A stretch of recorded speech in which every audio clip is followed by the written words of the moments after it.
नेते आदरणीय साहेब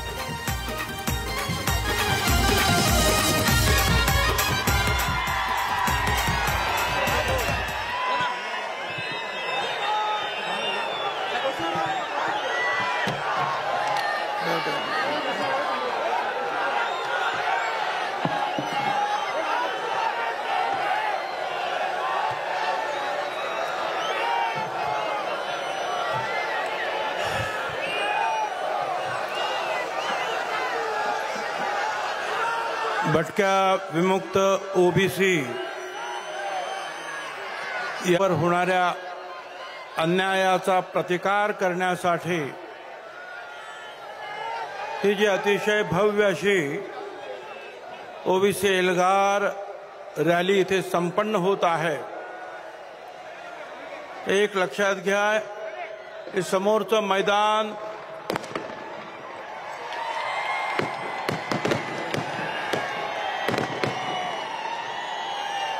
हे समोरचं मैदान तर भरलंय, पण त्याच्या पाठीमागे आणखीन एक मैदान आहे, ते सुद्धा भरलेलं आहे आणि रस्त्यावर लोक उभे आहेत।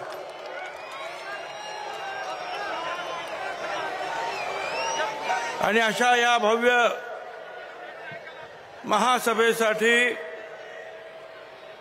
उपस्थित असलेले प्रकाश शेंडगे, गोपीचंद पडळकर, महादेवराव जानकर, शबीरभाई अन्सारी, प्राध्यापक लक्ष्मण हाके, सत्संग मुंडे, कल्याण दळे, पीटी चव्हाण, दौलतराव शितोळे, पांडुरंग अभंग, मीनानाथ पांडे, जेडी तांडेल, स्नेहा सोनकाटे, आंधळे महाराज, अरुण खारमाटे, डॉक्टर सुदर्शन घेरडे, शंकरराव भगिनी आणि मातानो,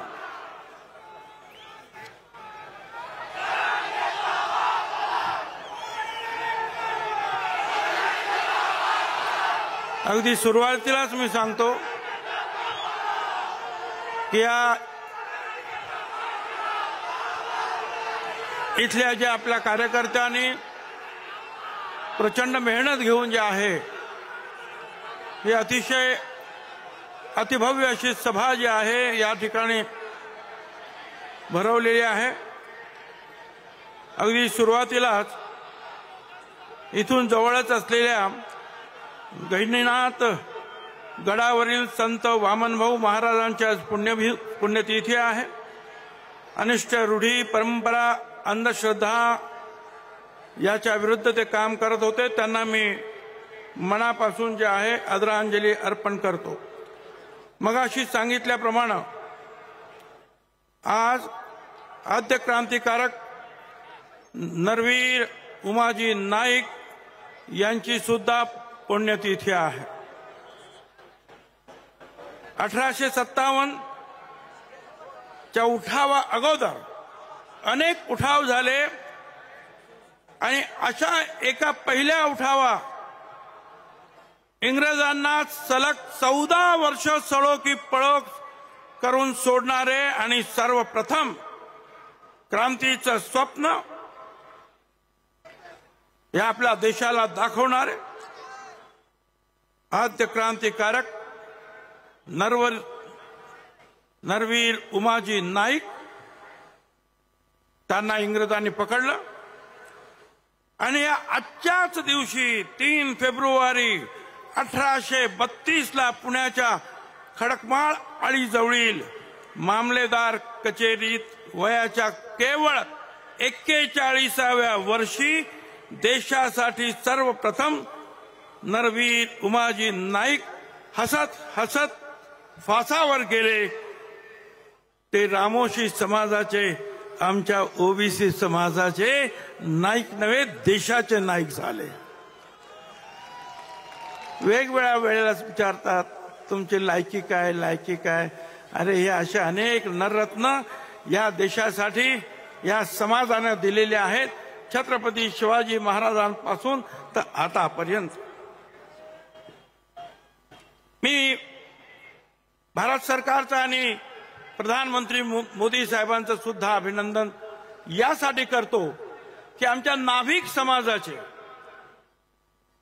स्वर्गीय कर्पूरी ठाकूर यांना मरणोत्तर भारत रत्न पुरस्कार त्यांनी जाहीर केला आणि आपल्या ओबीसी समाजाचं सुद्धा जे आहे ऋण त्यांनी मान्य केलं की ही सगळी मंडळी जी आहेत देशासाठी समाजासाठी काम करत होते. हा सर्वोच्च सन्मान आहे. शिक्षण क्षेत्र ते कृषी क्षेत्र सर्व क्षेत्रांची आवड असणारे आणि काम करणारे मुख्यमंत्री म्हणून गोरगरिबांना न्याय देणारे असे हे बिहारचे मुख्यमंत्री होते. नाभिक समाजाचे त्यांना हा मरणोत्तर भारत रत्न देण्यात आलेला. नगरला आल्यानंतर जे मला आठवण येते आमचे फार जुने सहकारी माजी मंत्री सुद्धा होते अनिल भैया राठोड, ज्याची घरं या अख्ख्या शहरात 40-50 असतील हो, पण 25 वर्ष विधानसभेमध्ये आमदार होत होते. लढायला लागतं, रडून काही होत नाही, लढावं लागतं. आता मगाशी सुद्धा माझ्या अनेक सहकार्यांनी सांगितलं, अरे बाबा तुम्ही 27 तारखेला गुलाल उधळला, मग आता हे उपोषण कसलं आता परत?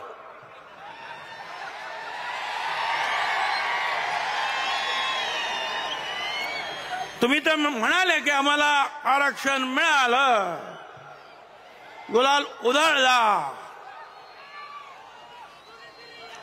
काहीतरी एक कागद हातात घेतला म्हणे झाला हा अध्यादेश आला. बघा हा अध्यादेश आला, लेखाला अध्यादेश म्हणजे काही कळत नाही आणि नोटिफिकेशनचा मसुदा म्हणजे काय ते कळत नाही म्हणतो झाला.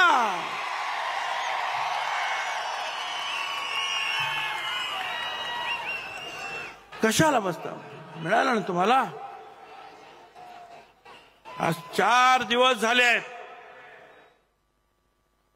या राज्यामध्ये उन्माद सुरू आहे. डीजे वाजवला जातो रात्री 3-3, 4-4 वाजेपर्यंत. जे ओबीसीचे लोक आहेत त्यांच्या घरासमोर शिवीगाळ केली जाते. आपण जिंकलो, आम्हाला मिळाला. काय चाललं? मग उपोषण कशासाठी?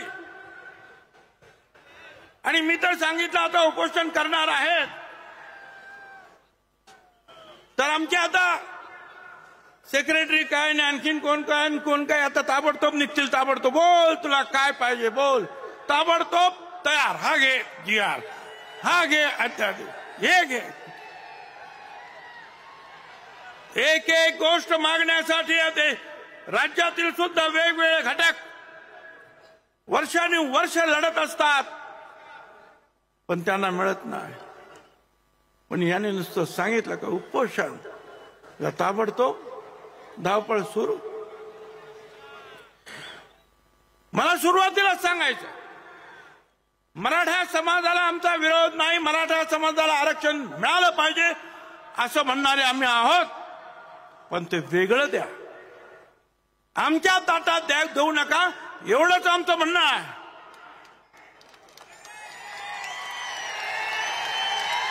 आणि ते म्हणतात की आम्हाला ओबीसी मध्येच द्या. मला काही कळलं नाही.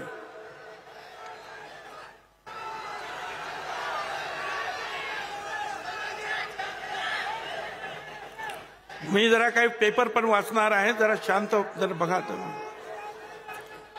शांत. माझ्या बरोबर साथ यायचं असेल तर तुम्हाला कळलं पाहिजे काय चाललेलं आहे आणि कायदा काय म्हणतो ते ऐकून घ्या, तरच तुम्ही माझी साथ चांगल्या प्रकारे देऊ शकता. शांत राहा. पाण्याची बाटली. मराठा समाजाला विरोध नाही, पण काय चाललंय?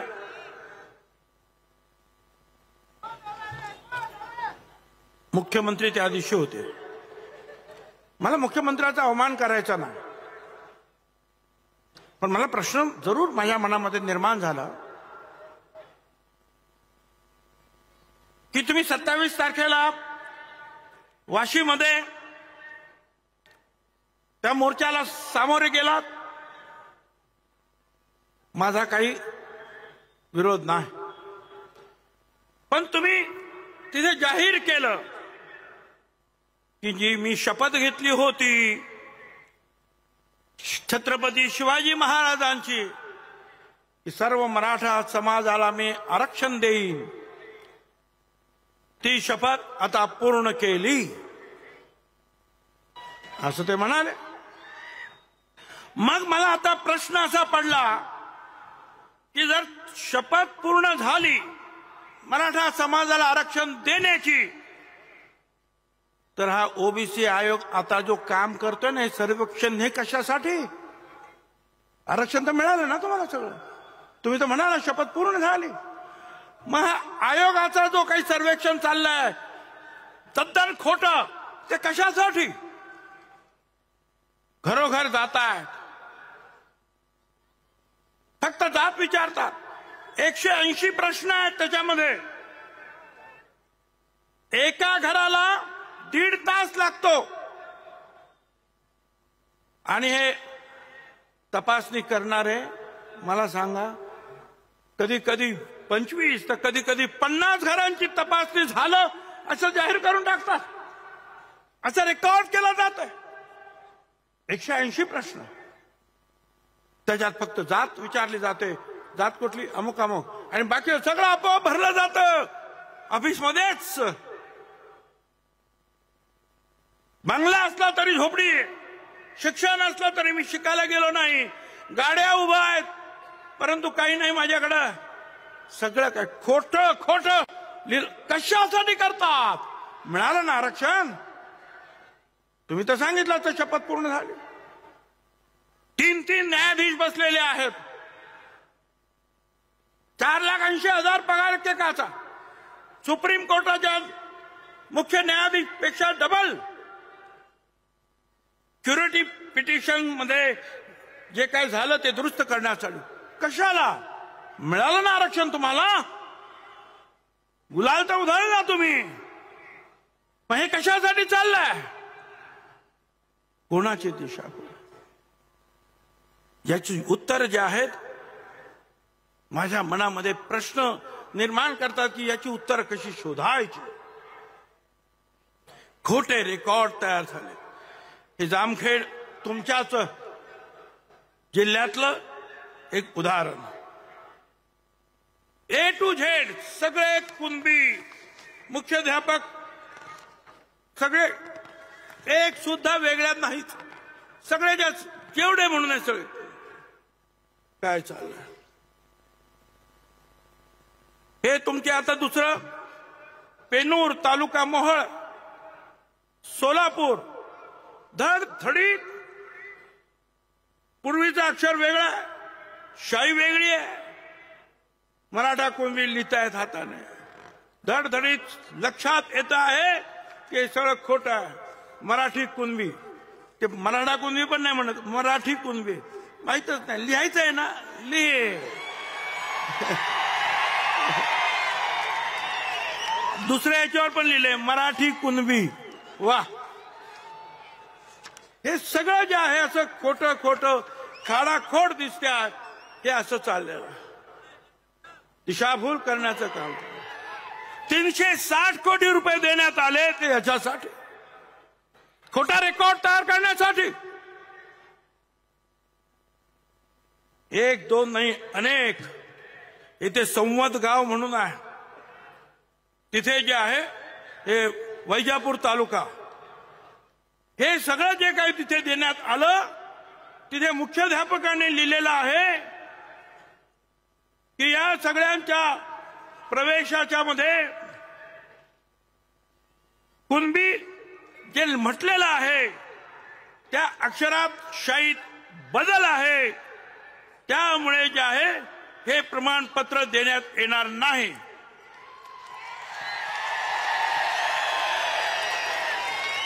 हे मुख्याध्यापकाचं पत्र आहे, माझं नाही, त्यांनीच पाहिलं.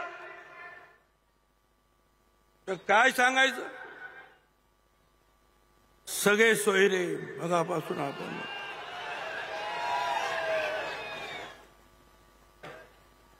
सगळे सोयरे म्हणजे स्वतःला तर यांना तर खोटं सर्टिफिकेट द्या, यांच्या सगळ्यांना द्या, यांच्या सोयऱ्यांना द्या आणि यांना द्या आणि त्यांना द्या, असा जो आहे GR वगैरे जे आहे ते सगळे निघाले.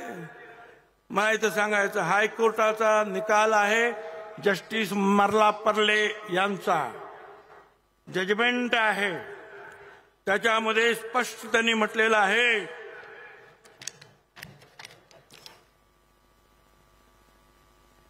थोडं इंग्लिश मध्ये पण आहे त्याच्यामध्ये. 1913 where his caste was recorded as Marathi.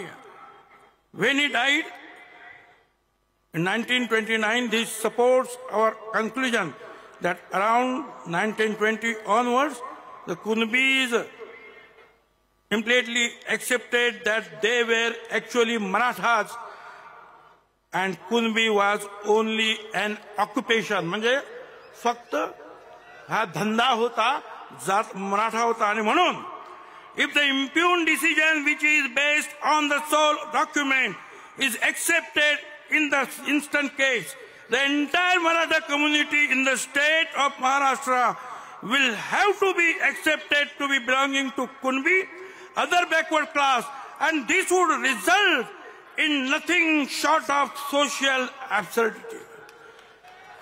त्यांनी म्हटलंय की अशा रीतीने जर दाखले जर दिले गेले तर सगळा मराठा जो आहे महाराष्ट्राचा कुणबी होईल आणि ओबीसीचं संपूर्ण जे आहे आरक्षण संपून टाकेल, त्याला काही अर्थ राहणार नाही. हे हायकोर्टाचं जजमेंट आहे, तारखा आहेत, सगळं काही आहे याच्यामध्ये. मला सांगा, हे सगळ्यांच्या लक्षात येत नाही. सुप्रीम कोर्टानं 4 जानेवारी 1996 वल्सन्मा पाऊल विरुद्ध कोचिन युनिव्हर्सिटी, त्याच्यामध्ये सुद्धा त्यांनी सांगितलं, Supreme Court held that a person belonging to a non-reserved class transplanted by adoption, marriage or conversion or any other act to family belongs to reserved class does not become eligible. 15(4) आणि 16(4) खाली त्यांनी सांगितलं की तुम्ही ज्याला आरक्षण नाही अशा व्यक्तीनं कुणाशी तुम्ही लग्न केलं, दत्तक गेलं, लग्न केलं, आणखीन काहीतरी केलं तरी तो आरक्षणास पात्र ठरणार नाही.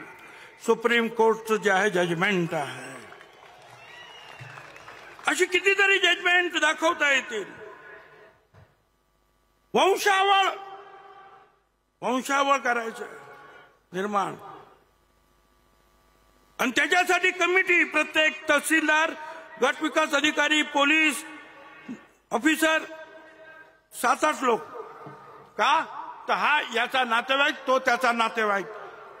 शपथपत्र द्यायचं आणि सांगायचं की मी कुणबी आहे तर झाला ओबीसी, आणि हे वंशावळ शोधायचं काम यांनी कसं तरी करून द्यायचं आहे.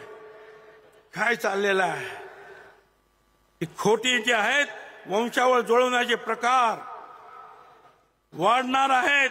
माझ्या हातामध्ये भोर तालुक्याचं आणखीन एक वंशावळीचं खोटं प्रतिज्ञापत्र देऊन कुणबी जातीचा दाखला मिळवण्याचं आणखीन एक प्रकरण माझ्या हातात आलेलं आहे. अरे तुम्ही काय करताय का? खोटी सर्टिफिकेट तुम्ही देणार, वंशावळ तुम्ही देणार. या इथं इंदिरा सहानीची एक केस आहे, त्या केसमध्ये सुप्रीम कोर्टची केस आहे आणि त्याच्यामध्ये त्यांनी सांगितलंय, नीट ऐका. येथे असं एक प्रकरण आहे, मी मराठी वाचतो, ज्यात याचिकाकर्त्याने स्वतः मराठा जातीचा असल्याचा दावा केला पूर्वी. त्यानंतर याचिकाकर्त्याच्या इतर काही नातेवाईकांना आता तो कुणबी जातीचा असल्याचा दावा करून त्याची स्थिती बदलत असल्याची दर्शवणारी काही कागदपत्रे मिळाली आहेत। जर याला परवानगी दिली गेली तर त्यामुळे विविध व्यक्तींनी दावा केलेल्या सामाजिक स्थितीबाबत अनिश्चितता निर्माण होईल आणि राज्याने सुरू केलेल्या सकारात्मक कृतीच्या धोरणात अराजकतेचा घटक निर्माण होईल। वर जे सांगितले आहे त्या व्यतिरिक्त याचिकाकर्त्याच्या मराठा जाती प्रमाणपत्राला वैधता प्रदान करणाऱ्या आक्षेपार्ह आदेशाची वैधता शुद्धता हे तपासावं लागेल आणि जर असं असेल तर न्यायालयाने त्याच्यावर कारवाई केली पाहिजे असं स्पष्ट जे आहे त्याच वेळेला म्हटलेलं आहे। माझ्या हातामध्ये हे सगळं आहे। पुढे असं आणखीन त्याच्यामध्ये म्हटलेलं आहे इंद्रसानीमध्ये जे आता आपल्या राज्यात घडतंय ना त्याच्याबद्दल त्यांचं म्हणणं आहे बघा ऐका। काही राज्यांमध्ये त्यांच्या सरकारांनी नियुक्त केलेल्या आयोगाद्वारे असं आढळून आलंय की काही जातींना पुरेसं प्रतिनिधित्व होते तरीही बाह्य विरोधामुळे दबावामुळे सरकारला झुकून त्यांना मागास वर्गाच्या यादीत समाविष्ट करावे लागले। अशा प्रकारचा समावेश हा घटनात्मक अधिकाराची फसवणूक आहे। कोणत्याही नागरिकाला त्याला आव्हान देण्याचा अधिकार आहे आणि अशा गटाला मागास वर्गातून बाहेर काढण्याचे निर्देश देऊन तो रद्द करणं हे न्यायालयाचं कर्तव्य आहे। इंदिरा साहनी केस 672 पॅराग्राफ मध्ये आहे। सुप्रीम कोर्टाचा निकाल की अशा रीतीनं झुंडशाहीनं जर कोणी असं आरक्षण घेतलं तर त्याला तुम्हाला आव्हान देता येईल आणि त्यांना जे आहे तुम्हाला न्यायालयाने त्यांना बाहेर काढलं पाहिजे सुप्रीम कोर्टाने म्हटलेलं आहे। किती किती दाखवावं तुम्हाला। आज असे कायदे खूप आहेत मी त्यात जात नाही। एक एक एक एक एक एक मागणी जी आहे ते उपोषण करते का। त्या दिवशी त्यांनी मागणी केली मराठा समाजाला आरक्षण मिळालं नाही तरी ओबीसीला मिळणाऱ्या सगळ्या सुविधा ज्या आहेत त्या मराठा समाजाला द्यायच्या। म्हणजे मराठा समाजाला आरक्षण नाही मिळालं तरी त्यांना ओबीसीच्या सगळ्या सवलती द्यायच्या। मग ब्राह्मणांना द्या, जैनांना द्या, लिंगायत समाज सगळ्यांना द्या ना। मला आनंद आहे गोर गरिबांना जर सवलती मिळत असतील सगळ्यांनाच देऊन टाका। फक्त मराठा समाजाला का 25 जानेवारीला मागणी ज्या दिवशी केली त्या दिवशी जी.आर. निघतो। काही समजत नाही हे काय चाललंय। आणि आणखीन परत सुप्रीम कोर्ट म्हणतंय हे असं मराठा समाजाचे समावेश कुणबी सोबत करण्याची विनंती नाकारली गेली पाहिजे। हे योग्य होणार नाही। सुप्रीम कोर्टाचे किती निकाल आहेत तुम्हाला कंटाळा येईल ऐकून ऐकून मला सांगून सुद्धा कंटाळा येईल। परंतु हे सगळं चाललेलं आहे आणि गावागावात हे आता मराठा मुलांना 40 लाख रुपयापर्यंत शैक्षणिक कर्जावर व्याज माफी। आता आम्हाला सांगावं लागतं जे मराठा समाजाच्या विद्यार्थ्यांना देता ते ओबीसीच्या समाजाला द्या रे बाबांनो। एवढं सगळं आहे।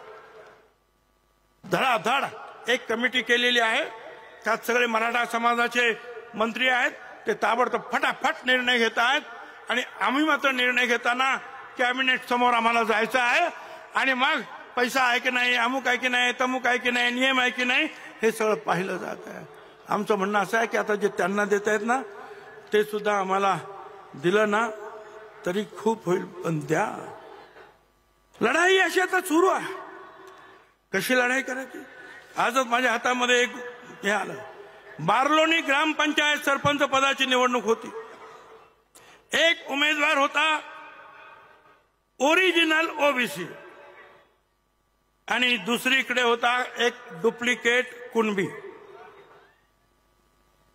आणि मग त्या गावच्या लोकांनी ठरवलं की सगळ्यांनी ओरिजिनल ओबीसीला सरपंच करायचा. आणि झालं तसंच. वडार समाजातील पहिली महिला जी आहे सरपंच झाली.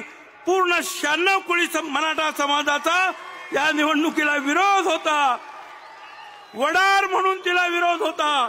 ती सरपंच झाली पहिल्यांदाच. ठरवलं तर काय होत नाही. सगळ्यांनी एकत्र या, एकत्र या. सगळे एकत्र आले तर सगळं काय होईल. तुम्हाला एकच सांगतो, आमच्या लोकांना, त्या लोकांना सुद्धा सांगायचं, आता तर फार लोकांवर त्रास होता. नगर जवळा तालुका, मानवत जिल्हा, परभणी, मुंजा भाऊ रामराव रासवे यांच्या घरामध्ये विजयी मिरवणूक त्यांची गेली. त्यांनी जमलेल्या लोकांनी या घरात घुसून महिलांना मारहाण केली. का तर ओबीसी मोर्चात सामील होतात म्हणून. हे बघा काय. काही गावांमध्ये तर जे आहे गाव सोडून लोक चाललेले आहेत. जिथे 2-3 घरं आहेत ओबीसीची ते गाव सोडून जात आहेत. दहशत निर्माण केली जात आहे, मारहाण केली जात आहे. रात्रभर डीजे वाजवला जातोय, शिव्या दिल्या जात आहेत. एक न्हावी समाजाच्या आमच्या बांधवानं काहीतरी पोस्ट टाकले आपल्या समर्थनार्थ, तर ताबडतोब सगळ्या तिथल्या मराठा समाजाने सांगितलं याच्या दुकानात जायचं नाही, याच्या दुकानात जायचं. मी या सगळ्या न्हावी समाजांना विनंती करतो, असा जर बायकॉट जर केला तर सगळ्याच न्हावी दुकानाने तिथल्या एकाही मराठ्याची हजामत करायची नाही.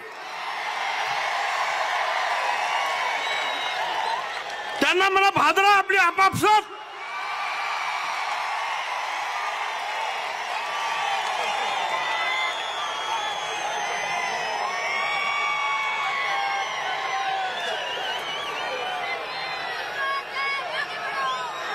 हे आता एक आणखीन आलं. श्रीगोंदा पोलीस स्टेशन मध्ये हे कोणी पोलीस निरीक्षक ज्ञानेश्वर भोसले ते एल्गार या सभेची तयारी करण्यासाठी तिथे लोक गेले होते. काम चालू होतं. ती काम त्यांनी करू नये पूर्व तयारीचं. बोल चला मिटिंगला जायचंय. त्या ठिकाणी पोलीस गाडी पाठवली. ओबीसी समाजावर दहशत निर्माण केलं. त्यांना नोटिसा दिल्या. नोटीस न देता नोटीस देण्याच्या नावाखाली सह्या घेतल्या. काय चाललंय? फडणवीस साहेब या डिपार्टमेंटला सांगा की तुमच्या डिपार्टमेंटमध्ये असा भेदभाव होता कामा नये. जे काही नियमाने असेल ते सगळ्यांनी करा. पण आम्हाला एक न्याय. त्यांच्या 3-3 वाजता जाहीर सभा, रात्री 2 वाजता जाहीर सभा. काय कारवाई केली? कुठल्या पोलिसांनी कारवाई केली? आणि लहान एखाद्या घरामध्ये, एखाद्या सभा मंडपामध्ये 5-25 लोकांना जमून जर कोणी प्रचार करत असेल की आपल्याला नगरला जायचं आहे रॅलीला, तर तुम्ही गाडी पाठवणार? काय चाललेलं? यासाठी तुम्हाला सगळ्यांनी जे आहे दादागिरी, तुम्हाला सगळ्यांना एकत्र राहावं लागेल. मला तुम्हाला सांगायचं, लक्षात ठेवा, आता दांव पर सब कुछ लगा है, दांव पर सब कुछ लगा है. रुक नहीं सकते, टूट सकते हैं, मगर हम झुक नहीं सकते.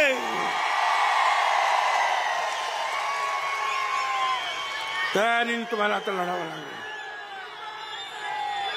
सगळ्यांनी एकत्र येऊन लढावं लागेल.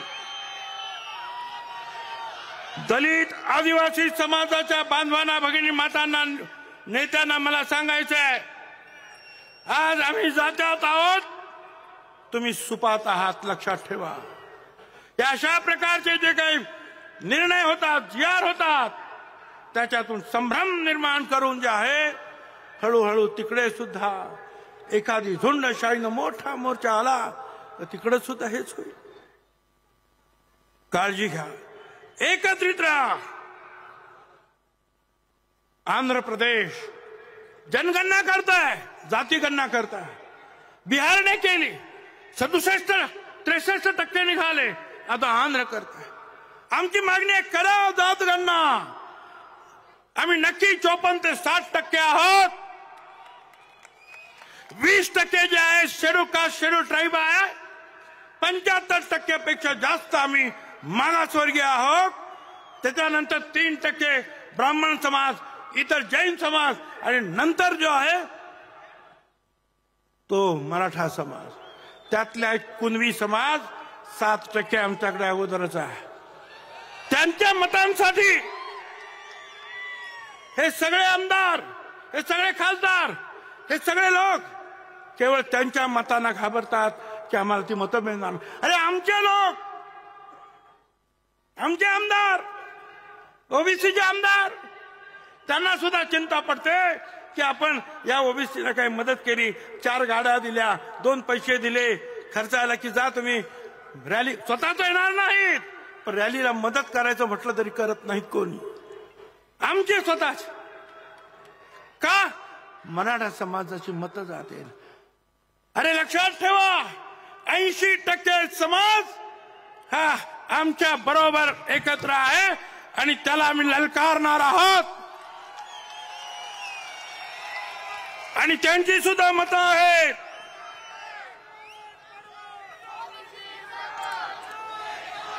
लढाई लढाई लढाई काय काय शिवी गाळ, दादागिरी, हे करू ते करू ते करू. काय तर काय हे होतं ना आपलं, काय ते बजेट होतं, काय गंमत. एवढा मोठा जोक कधी झालाच ना. उपोषणवाले साहेब म्हणतात बजेटमधून आम्हाला आरक्षण मिळालं तर बघा. मला वाईट वाटलं. त्या सीतारामन ताई ज्या होत्या त्या अख्खं बजेट वाचलं. या तरुणांना हे देऊ, महिलांना हे देऊ, विमानं वाढवून हे करू ते करू, शेतकऱ्यांना हे द्यायचं आम्हाला, पण आरक्षणाचं काही बोललंच नाही. आणि हे म्हणतात त्या बजेटमधून आम्हाला आरक्षण द्या. काय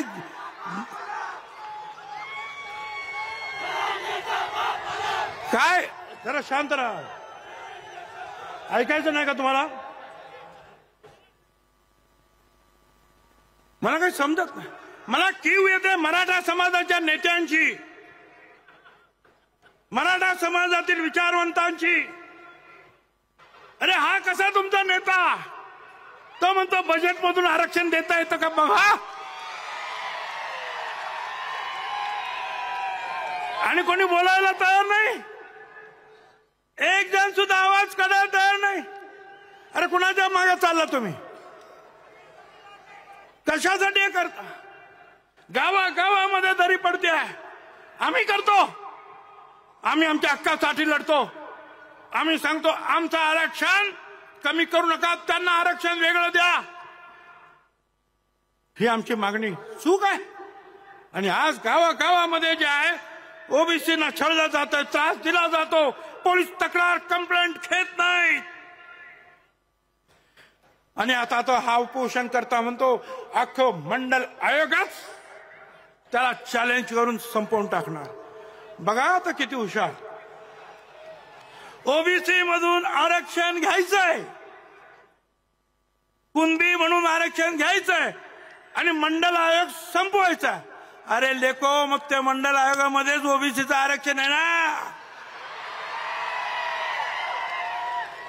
अरे ते संपलं का मग हे पण जाईल. मग हे कशासाठी मागतो तू? काय हुशार.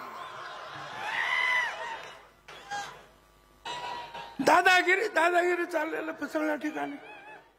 काही मागतोय, काही लोक आता धावलं परत उपोषण उपोषण. कसं उपोषण? मला सगळ्यांना सांगा, तुम्ही सगळे एकत्रित राहा. तुम्ही जर झुकाल वाकाल घाबराल तर तुमच्या पाठीमागे लोक लागतील. मजबूतीने एकत्रित हे बघायचं नाही. धनगर आहे, वंजारी आहे, माळी आहे, साळी तेली कोळी जो कोणी असेल, भटका विमुक्त एकावर अन्याय झाला तर सगळ्यांनी उभं राहायला पाहिजे हिमतीनं. हम सब एक है चा नारा दिला पाहिजे आणि त्यांना सांगितलं पाहिजे दिलभर के लिए दिलदार है हम, दिलभर के लिए दिलदार है हम, दुश्मन के लिए तलवार है हम. सगळ्यांनी मजबूतीने उभं राहा.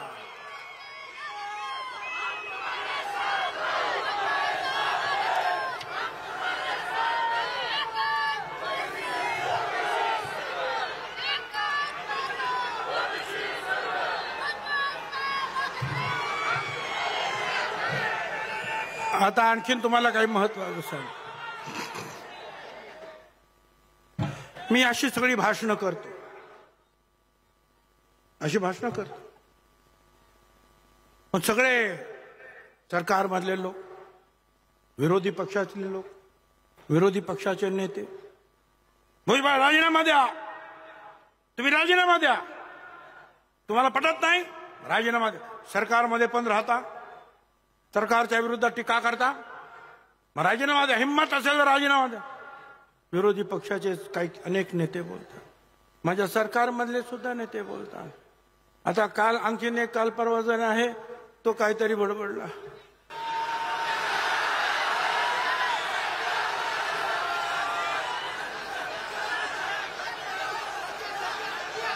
त्याने सांगितलं या भुजबळला लात घालून मंत्रिमंडळाच्या बाहेर काढा.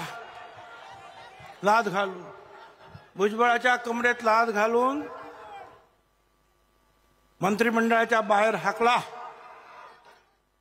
मला त्या सगळ्यांना विरोधी पक्षामधील, स्वपक्षामधील, स्वसरकारमधील सगळ्यांना मला सांगायचं 17 नोव्हेंबरला या ओबीसी एल्गारची पहिली रॅली झाली अंबडला, बरोबर. 17 नोव्हेंबर पहिली रॅली अंबडला झाली. आणि ऐका, 16 नोव्हेंबरला मी मंत्रिमंडळाचा राजीनामा दिला.